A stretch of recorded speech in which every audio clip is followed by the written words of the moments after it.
Hey everybody, welcome back to the channel. Today we are back here yet again doing another episode review for last night's episode of Fear the Walking Dead. That was Season 2, Episode 10, entitled Do Not Disturb. Now, as you guys can see, we have a little bit of a different setup here. You guys might also see a glare in my glasses, which I do apologize for.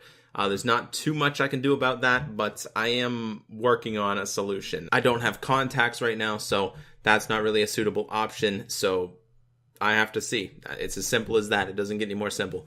Anyway, we have Season 2, Episode 10, entitled Do Not Disturb, episode review.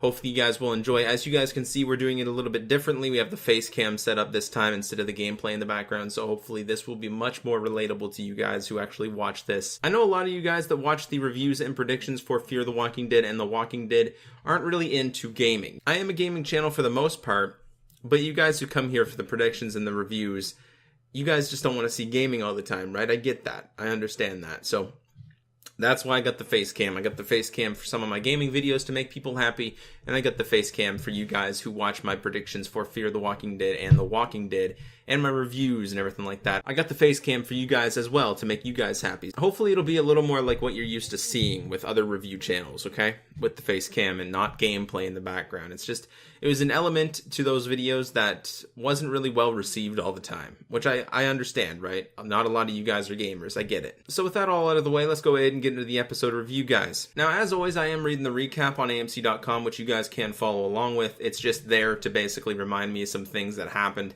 I'm not going to go over everything in detail. I'm just going to go over the most important scenes. Now, with that being said, I will leave a link in the description below for you guys to go check out the recap for yourself and follow along with me if you guys want to. So check the link in the description below. And as always, this does include spoilers, okay? So if you guys haven't caught up to last night's episode of Fear the Walking Dead, don't watch this. It goes without saying. Alright, so the episode starts off with a new group that we actually don't get to see before, but we learn a little bit more about the hotel and the group that actually Alicia encounters later on in the episode, which I thought was interesting. It was a good take on it. I like the little preview, we had in the beginning of who we're really dealing with. Basically, there was a wedding going on in that specific hotel that they're now at, and the wedding just went wrong. It was when the virus was essentially starting to break out. It wasn't quite out yet, but it was when it was starting to break out, and they were getting nervous. They wanted to go back across the border. They wanted to make it home north, and that was the plan. Obviously, their wedding, held south of the border in Mexico. They wanted to get back to their house, right? They wanted to get back home. Makes sense. Now, in the banquet hall where this reception was being held, the mother of the bride informs the hotel manager, Elena, that she and her guests will be departing promptly due to reports of the spreading sickness. Okay, so the zombie virus is upon us here during this scene. It's probably just not as widespread. Elena assures her guests that there is nothing to worry about and that the hotel is secure. And then after that, they go for a dance, okay? The father of the bride now collapses on the dance floor, and it's not looking good for him. As we know, everybody has the virus. Everybody has that sickness. Now, with that being said, we all know that if you die, no matter how you die, you turn. That's just a common knowledge nowadays. So the father of the bride was obviously having that father-daughter dance. He collapsed to the floor and looked like he was having a heart attack, grasping his chest. And after he seemingly dies, he awakes, or his dead body awakes rather, and devours his daughter. So yeah, that got pretty dark pretty quickly. It was a really gruesome scene too, because he basically bit the cheek, just ripped the cheek off of his daughter. Her cheek was completely see-through. It was a disgusting scene. I thought it was great because it looked amazing. The amount of work and effort that went into it just looked amazing, in my opinion. I think they had it really well done. But with that being said, it was gruesome, and it would be horrifying to, bite your daughter's cheek off, or to have your cheek bitten off by your father. Either way you look at it, it's gruesome. Okay, so as the panic erupts now after she got her cheek bitten off, Elena flees and locks the party guest inside of the banquet hall. So she essentially just condemned everybody in there to death. She locked the doors of the banquet hall. Now they're in there with the one zombie who had a heart attack, turned into a zombie. And then, obviously, his daughter will be joining him, very shortly. So, essentially, there's going to be a huge outbreak within that banquet hall, and nobody's going to be able to go anywhere. Now, that might be considered a heartless act, but she did it for a good reason, okay? And you will see that later on in the episode, that she basically locked that banquet hall because she wanted to secure the rest of the hotel. She has guests to think about, that are not in that banquet hall. She wanted to essentially seal off that part of the hotel in order to protect everybody else who was living in the hotel at the time. Very smart idea on her part. She didn't really think that she was just condemning everybody in there to death. She wanted to just seal it off for the time being until help came, right? Obviously, help, unfortunately, never came. Okay, so now we have Travis and Chris. Travis limps down a Mexican road with Chris. His feet are obviously hurt and just completely screwed up from the last time that he went trying to find Chris back at the old compound back in the last half of the season. His feet got really messed up, guys. They were bad, and he's definitely still feeling the effects from it. This is the first time we've actually seen Travis since then, so it's definitely interesting to see, really how much time has passed since then, Has it been a couple of days? Has it been the exact amount of time that has been passed between Madison's group and Nick? Or has his time been shorter from what we're seeing now? We don't really know. But hopefully that would be something that we could find out. Anyway, they find a car in a nearby town, and Chris insists on searching supplies at a restaurant while Travis hotwires the car. Travis basically tells him, yes, that's fine, go search it, but if anything happens, you double time it back here. Chris agrees to Travis's terms and goes to see if there's any supplies in that nearby store. What is a store? Like a market type thing? I don't really know what it was, but anyway, he went to go see if there was any supplies. At the restaurant now, Chris hears a voice in the back room, and he basically thinks that they're just going to be back there forever. They're not going to really know, if he comes in and steals some food, because there was some food, there was some water on the counter, and he thought he could just get away with it, okay? I understand where Chris is coming from. He has no food, he has no water, he has no supplies. He needs to keep them fit, his father and him. I get it. I totally understand this part. And I'm glad that Chris sort of did it, right? But this altercation with the group is ultimately not really a great thing. He stuffs the food inside of his backpack, and basically one of the armed men that were actually out back talking came out while Chris was trying to fight off some walkers or some infected that were coming inside of the store from the front entrance. So there was about 3 infected, I think. Chris takes one of them out, and one of the armed men from the back actually comes out as well and almost gets bitten by one of the walkers that were still coming in at the time, and Chris actually ended up saving his life. So at that point, Chris sort of thought that he owed him, right? I just saved your life. I am taking your food, but I just saved your life, so you could probably just let this one slide, which is a smart idea, but people nowadays, right? People nowadays. So anyway, this guy almost got bit. Chris basically took the walker off of him from the back and stabbed it through the head, and then left him with one of the infected to deal with while he went out the other door. Very smart move on that part. If he took out all the infected, the guys could literally just ambush him and, take back the food, possibly even kill him. But if you leave one of them there, you still have that threat of an infected, and they obviously have to deal with that first, right? So very smart on Chris's part. He's sort of a natural survivalist, if you will. But he's not making the greatest of decisions as of late. And again, you guys will see that later on. Chris fled back to the car, orders Travis to drive because he just stole some supplies from some people, and they're probably not too happy about it. A man from the restaurant now sees them drive off. Now, as Travis drives through the night, he lets Chris drive for the first time when his injured foot worsens. Basically, he's pressing on the pedal, and he's just struggling to keep that pedal, pressed down with the foot that he has, and with, I guess, both feet, really. But, you only really pump gas with one pedal, right? Obviously, when you're driving, you're supposed to pump the gas and the brake with one foot only. So, that foot never really gets a break for Travis, unfortunately. But anyway, he let his son drive, with that being said, for the first time ever. And it was sort of a father-son moment, because we actually get to see them bonding for the first time in a while. And Chris sort of, learns something from Travis. He learns how to drive.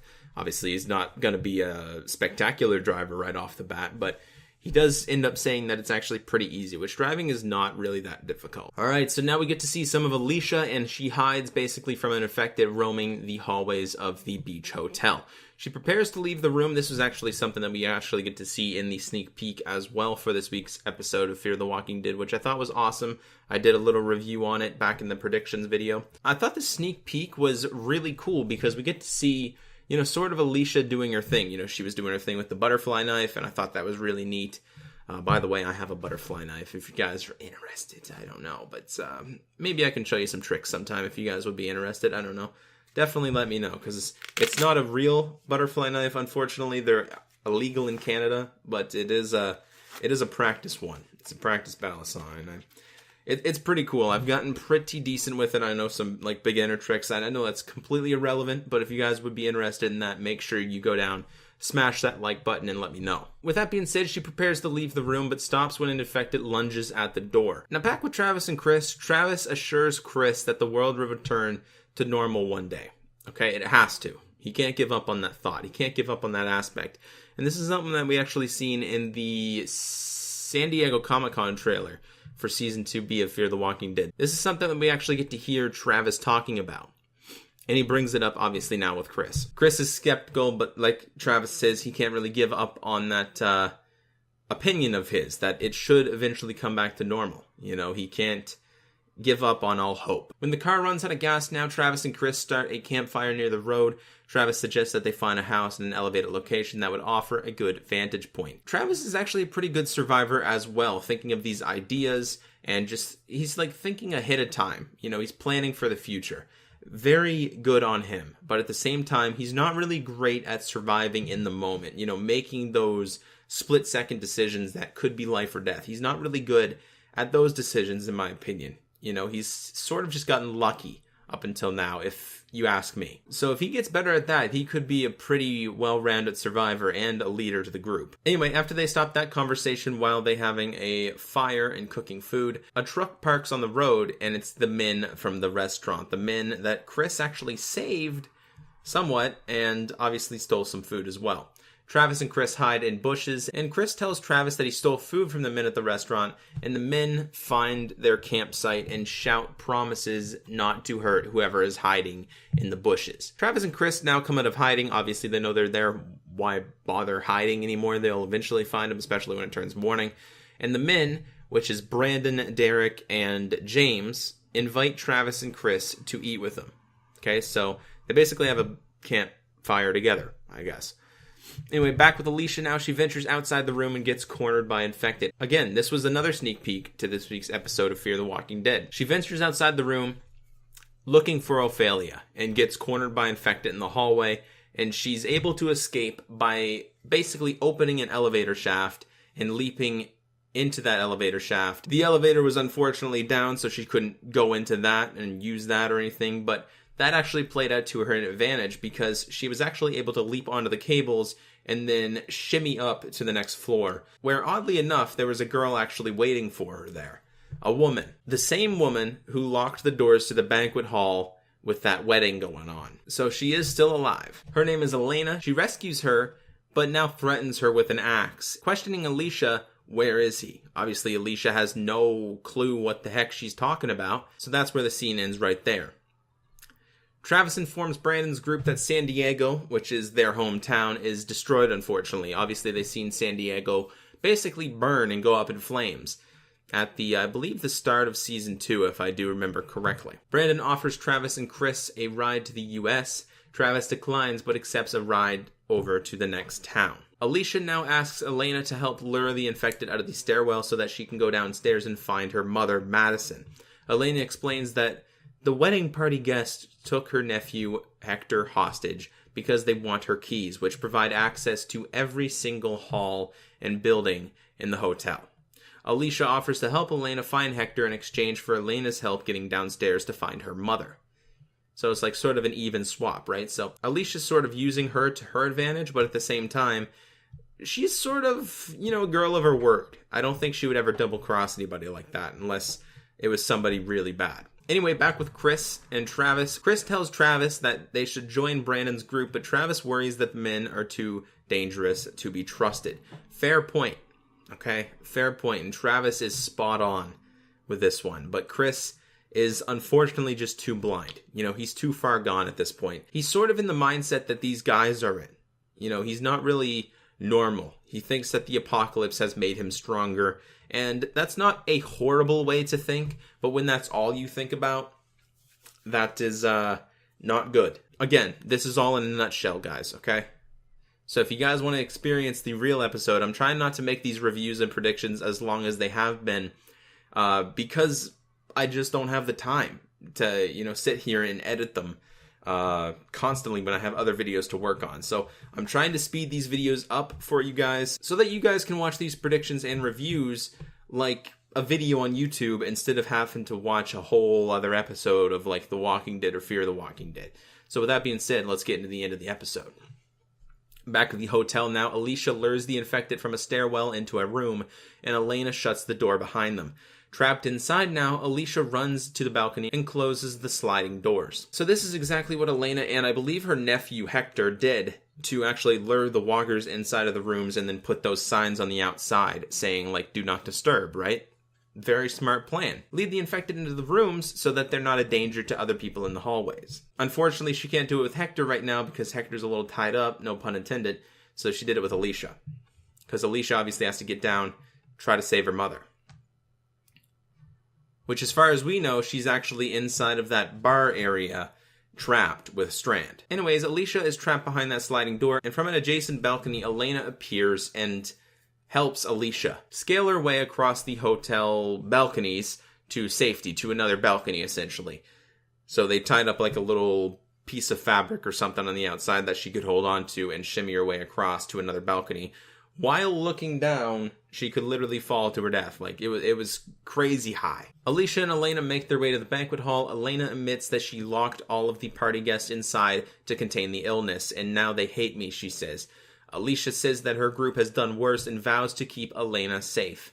Travis and Chris now ride with Brandon's group. Chris sits in the cab with Derek and James, laughing at their banter. Okay, so they're sort of immature banter talking about girls and all that stuff. Chris is sort of buddying up with them, and it's not really a good sign. I mean, it's sort of okay to see, Chris getting along with someone, because he's just been so cut off from, like, socializing with everybody. He's sort of just been only by himself and, with himself the whole time. Other than somewhat socializing with Alicia on occasion, but then just going absolutely insane and, trying to kill her mother. And yeah, anyway, I still don't understand what's going on with him. I mean, I know he's hurt, from his mother dying and stuff, but I don't really get it. Anyway, he spots a farm in the distance. Brandon's group now drives to the farm to look for some food and supplies. Travis pulls Chris aside and suggests that they stay at the farm when Brandon's group moves on. Chris essentially refuses, saying that they need to stay with people. There's safety in numbers, and that's 100% true. But at that same time, Chris has sort of taken advantage of Travis, saying that we need to stay with a group. You were already with a group, Chris. And just because, for some reason, you didn't like them and because you wanted to go ahead and murder people, Travis now has to go with you and go with these other people in this other group that are obviously a lot more dangerous. Now, with that being said, I completely agree. There is safety in numbers. But again, you've already had a group, and you know how that worked out. Anyways, he follows Brandon to check out the barn. Brandon's group now finds chickens inside of the barn, and they're basically overjoyed. And they begin chasing down the chickens, trying to obviously catch some for dinner, clearly. That's what it's for. It's a chicken farm. Meanwhile, Travis is now noticing several marked graves outside of the house and races to the barn. He obviously knows something's up, and he's trying to warn the people in that barn.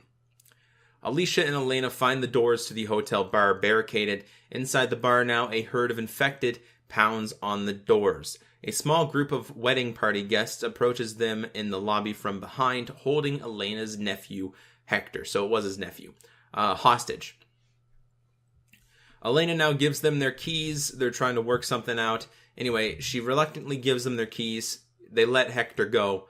And Alicia flings open the bar doors, allowing the horde of infected, I guess. I was about to call them walkers, but they refer to them as infected, to swarm the party guests. Okay, so they basically hid all behind like a glass pane door so that the walkers couldn't really get to them or even notice that they were there. And all the walkers went flooding out that door towards those party guests that held Hector hostage and that held Hector hostage. Try saying that 5 times fast. Because that was pretty hard to get out. That was like probably the 4th take that I said that held Hector hostage. Back with Travis, he runs to the barn and warns the group that whoever buried the people in the graves is still at the farm. The farm owner walks in with a rifle, okay? So here we have an altercation. This was in the promo for this week's episode, and it does not end well. I'll tell you that right now.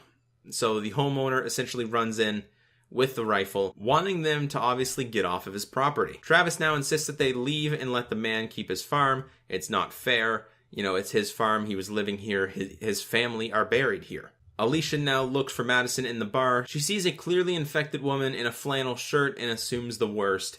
But fortunately enough, it is not her mother, Madison. I thought for like a split second it was, guys. It was crazy. I thought it was going to be like another Sophia moment. Obviously, Madison's a bit older than Sophia was, but you know what I mean? You see them in walker form for the first time in a while, and yeah. I thought it was going to be like that for a moment, but it wasn't, okay? She didn't die. She's not a walker. Alicia finds no other traces of her mother, unfortunately. She flees through an underground tunnel with Elena and Hector, and they pound on a locked door as infected close in around them. With guns now drawn on them, the farm owner shoots James in the leg after James snaps a chicken's neck. So it was sort of just like a spite, you know what I mean? He picked up a chicken, snapped his neck right in front of the farm owner. So the farm owner is literally just protecting his farm. I understand what he's doing. Now, after the farm owner shot James in the leg, Chris gets up, angry, and shoots the man in the chest, killing him. Now, we've seen this happen. We didn't see it was Chris who shot somebody, or even shot a man. We didn't really know who he shot, you know? It was sort of just a gun coming out from the side of Travis's head and pulling the trigger. You know, we knew that a gun fired off. We didn't know who was shooting it. We didn't know who he was shooting it at. So it all becomes clear. Chris has killed somebody. And now Travis has got to somehow deal with that. Because, let's be honest, within the world of The Walking Dead right now, where I want to say like 3 years into the apocalypse at this point, maybe a little bit less, I'm not exactly sure about the timeline, but I would like to say 3 years. And at this point, killing people has sort of become a necessity, a staple, if you will. But at this point during the apocalypse, which is about 2 months, killing somebody, I assume, is still frowned upon, you know, with people in their group. Killing somebody now within this 2-month timeline of the apocalypse beginning, which is what we heard last week on Talking Dead, it's about 2 months, would still sort of be looked down upon and like, oh my god, you just killed somebody, right? It would just be a shocker. Anyway, that's where it leaves off the scene with Travis and Chris. Now back to Alicia, Elena, and Hector. As they're pounding on that locked door with infected swarming behind them, Madison opens that locked door and lets Alicia, Elena, and Hector inside. Closes the door back up. Strand barricades it back up with like a shelf or whatever the heck it was. Anyway, they're inside of this, what looks to me like a bathroom or some sort of janitor closet, possibly. I don't really know exactly what it was. It, like I said, it sort of looks like a bathroom. But again, it could just be a supply closet. I have no idea. That's sort of irrelevant, though. Anyway, Madison is alive. They're all grouped back up now together, which is good. Ophelia is still missing, and she hugs Alicia. Travis stares at Chris now as the farm owner dies. Chris holds out his hand to Travis, and Travis turns away. So, again, this is sort of a turning point for Travis and Chris. Travis wanted to save his son, Chris. You know, he wanted to bring him back from that dark path that Chris was going down. And I feel like Travis thinks that this is the last straw. His kid has finally killed somebody, and Travis probably feels like it's his fault. He let him down. But with that being said, that is where the episode ends off. So Travis turns away from Chris, sort of gives him a cold shoulder, if you will. You know, I think he's looking down upon himself, thinking that he failed Chris, when in fact, Chris is just not strong enough, I don't think, for this world. Emotionally. I mean, he could turn around and prove me completely wrong, but I just don't think that's going to happen. Alicia is obviously back with her mother Madison now, and Strand. They're all back together. Again, where the heck is Ophelia? We have no idea where she was. We thought that maybe we'd see remnants of her or, you know, something cluing us into her location within this episode, but that did not happen either. So we don't really know, guys. We have no idea where Ophelia is. And what's going to happen with Madison and Strand and Alicia, and now obviously Elena and Hector have joined them as well. Are they going to sort of group up and be their own group now? I hope so, as I kind of do like Elena. She definitely has some survival strategies to her, and she's literally just like the manager of a hotel, which is pretty impressive if you ask me. She's pretty good at luring infected away and knowing what to do with them. And Chris and Travis, man, I don't know. That's sort of a whole other thing. There's not really much I can predict about that, but we will give it a shot this upcoming Thursday, guys, for my episode predictions. For this week's up-and-coming episode of Fear the Walking Dead, this will be Season 2, Episode 11, oddly titled Pablo and Jessica. I don't really know where that title came from, but that's what it is titled. And it does look exciting, judging from the promos and some of the sneak peeks that I've seen already. And again, we will dive into that on Thursday with my episode prediction video of Season 2, Episode 11, entitled Pablo and Jessica.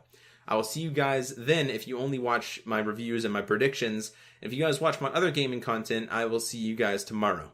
Thank you all so much for watching. Feel free to support the channel in whatever way you can, whether that be a like, a subscription, a comment. It does not matter. Anything helps. I'll see you guys on the next one. Take care, everybody. Bye. Hey guys, welcome back to Sunday Lazy Vlog. I was just playing some Black Ops 3, so that is why my hair might be a little messy from the headset and stuff. So, anyways, Sunday Lazy Vlog, guys. That is right. We're back here doing it again.